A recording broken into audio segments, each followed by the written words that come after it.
Afin d'illustrer ce titre, le pont passerelle, qui permet aux touristes d'aller visiter le Mont Saint-Michel, lorsqu'on est au milieu de la passerelle, on voit à peu près la route qui reste à faire pour aller à un objectif, qui est de visiter le Mont Saint-Michel. Lorsque on est arrivé et qu'on a visité le Mont Saint-Michel, il faut revenir à la position de départ. Et quand on est arrivé à la position de départ, on n'a qu'une seule envie, c'est de retourner visiter ce Mont Saint-Michel. La bibliographie, c'est exactement la même chose. Alors, les règles simples pour faciliter la recherche consistent tout d'abord à poser clairement la question à laquelle on doit répondre. C'est tout l'art de la problématique. Il faut enfin choisir les termes qui définissent la recherche, avec les mots-clés, les langues et la période de recherche. Nous allons consacrer un temps certain à ces mots-clés. Il faut identifier les sources de données exploitables et les hiérarchiser suivant l'information qu'elles peuvent fournir. Et enfin, suivre le protocole de recherche documentaire proposé et le rédiger. Alors, la notion de mots-clés, qui en fait consiste à chercher une aiguille dans une botte de foin, et pour y arriver, il faut un mot-clé pertinent. Alors comment trouver ce mot-clé pertinent? Plusieurs solutions. Tout d'abord, la HAS. Si vous avez la chance de tomber sur des recommandations, nous prendrons l'exemple du critère de suivi en rééducation après arthroplastie totale du genou. Vous avez dans la stratégie de recherche documentaire toute une série de mots-clés qu'il suffit de réutiliser à bon escient. Autre manière, ce sont les thésaurus, avec le célèbre MESH, Medical Subject Headings, qui est le thésaurus spécialisé de Medline. Un thésaurus étant une liste organisée de termes, langage contrôlé utilisé pour l'indexation de documents et la recherche de ressources documentaires.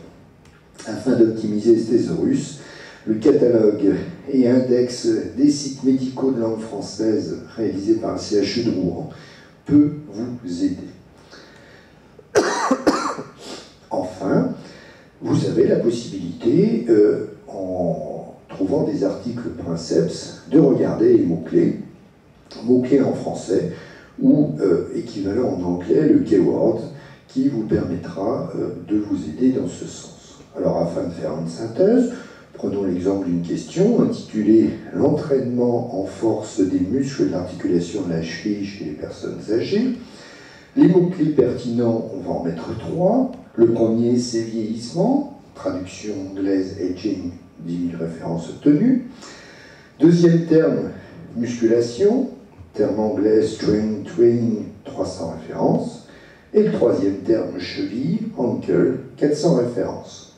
Si vous croisez ces 3 éléments avec l'index booléen et vous obtiendrez 10 références. Si vous avez le malheur de mettre ou, le terme malheur est mal utilisé, vous aurez 10 000 références et là vous risquez d'être coulé. Deuxième point clé, les sources, qui en fait vont constituer les outils qui vous permettent de trouver les articles intéressants. Alors la typologie des outils, il y a plusieurs outils.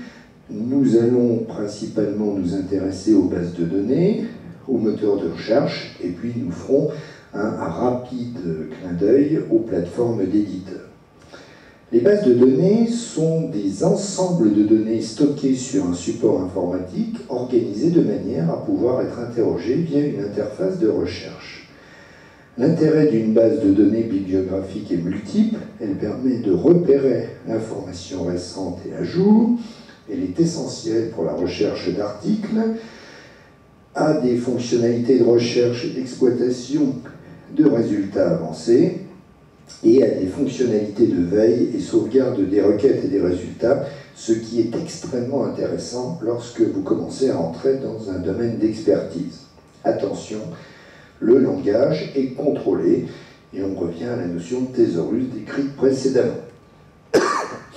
La base de données la plus célèbre et celle qui a été créée en 1966 par la National Library of Medicine aux USA, qui est également la plus utilisée, qui collectionne près de 30 millions d'articles, en indexant la littérature scientifique de plus de 5200 revues internationales avec comité de lecture, couvre une période de 1946 à nos jours. Alors attention, la littérature francophone, à plus forte raison en physiothérapie, peu représentée, et pour ceux qui se posent la question, Medline est le nom de la base de données produite et gérée par le NLM, alors que PubMed, c'est le nom de l'interface qui permet de consulter Medline, mais par extension, ce nom sert à désigner la base de données elle-même. Pour aller plus loin dans PubMed, je vous conseille ce très bel article de Grégory Rechler, Voyage au pays de PubMed.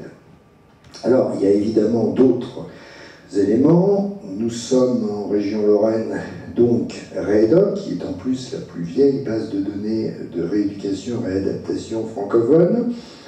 L'INIST, qui est également d'ailleurs basée sur Nancy. La bibliothèque universitaire. Et puis Kinédoc, qui est vraiment ciblé sur la kinésithérapie francophone, qui présente toute une série d'avantages, la rapidité, le fait qu'on peut télécharger des articles intégraux de manière gratuite, voici l'exemple d'un article tiré de kinésithérapie scientifique, et puis l'indexation de la littérature grise. Alors, petit arrêt sur image, en reprenant la définition de l'AFNOR, la littérature grise désigne tout document dactylographié ou imprimé produit à l'intention d'un public restreint en dehors des circuits commerciaux de l'édition et de la diffusion et en marge des dispositifs de contrôle bibliographique. Très concrètement, si j'indexe la présentation que je suis en train de vous faire, elle va se retrouver sur Kinédoc. Rien ne permet de valider l'intérêt ou non de la présentation, mais également de son contenu. C'est tout le problème de la littérature grise. Grande richesse potentielle, mais manque de validation. Les plateformes d'éditeurs sont des services en ligne développés par un éditeur pour donner accès à ses publications et aux références bibliographiques.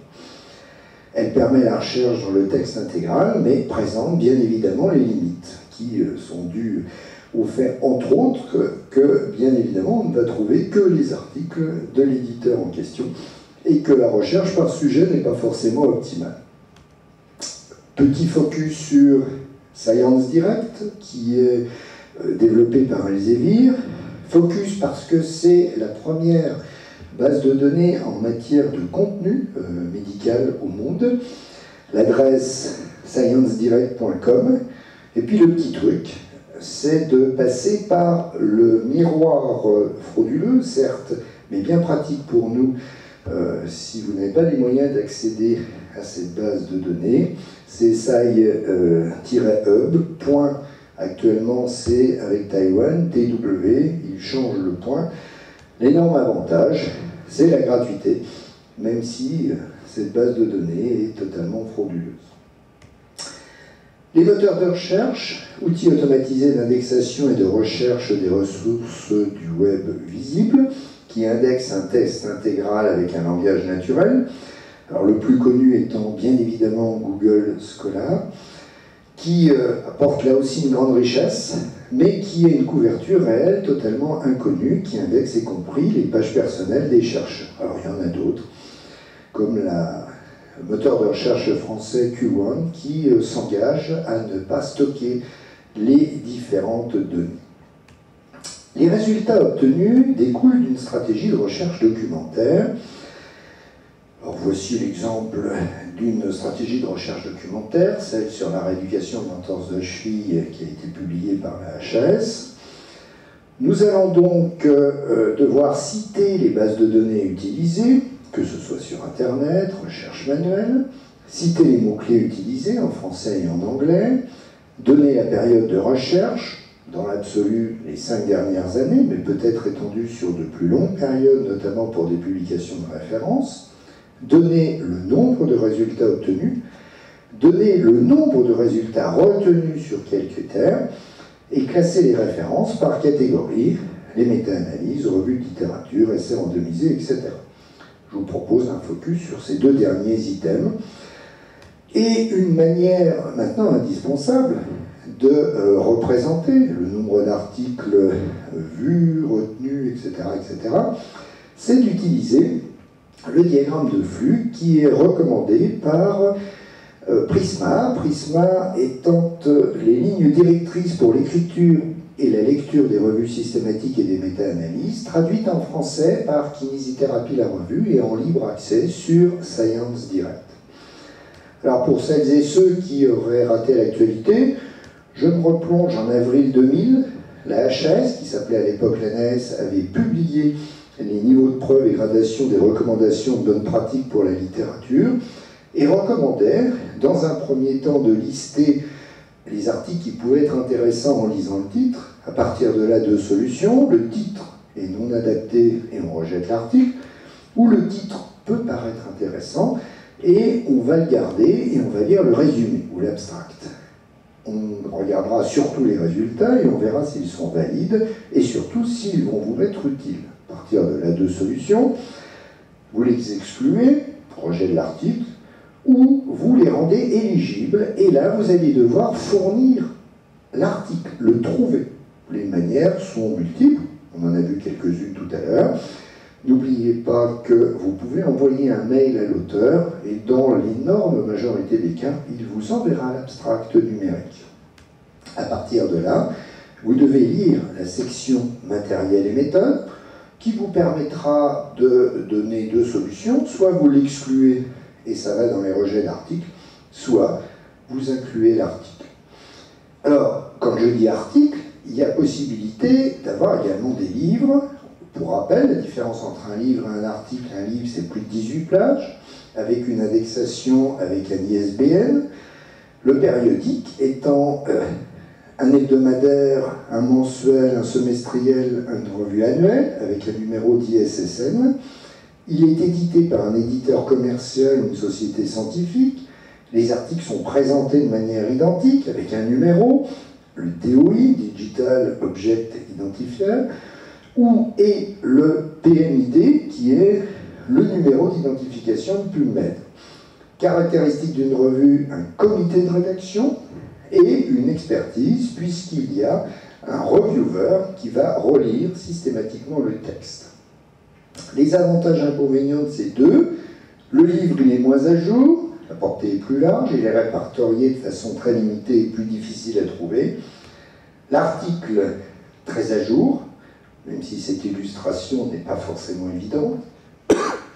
Les sujets sont spécifiques, presque intégralement répertoriés, et très répandus et faciles à trouver. Le focus concernant la qualité des articles, vous connaissez cette traditionnelle pyramide.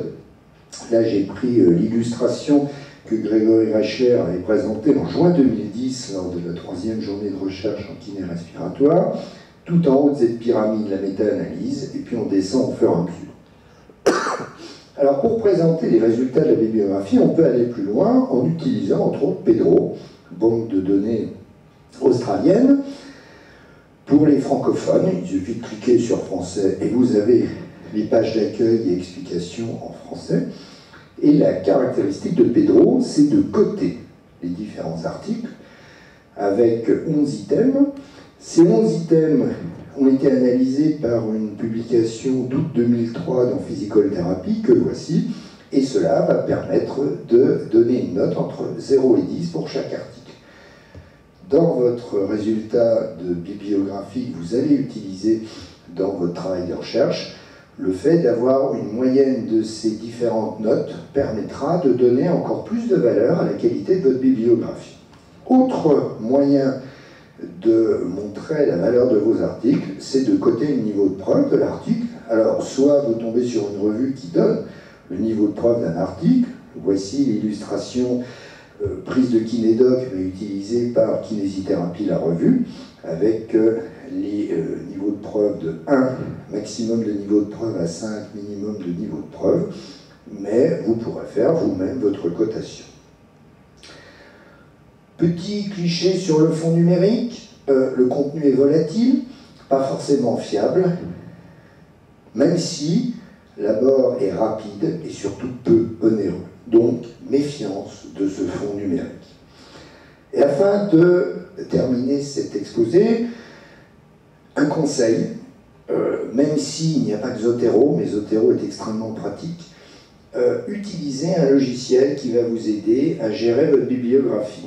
Alors l'avantage de Zotero, c'est que déjà vous avez indexé toute votre bibliographie, que vous avez fait correspondre à votre bibliographie le document PDF correspondant à l'article, et que vous retrouvez toutes les données de votre article, et surtout que vous allez pouvoir les mettre dans le texte, et en fonction des copier-coller, garder la logique d'avoir l'ordre d'apparition dans le texte. Je vous remercie de votre attention.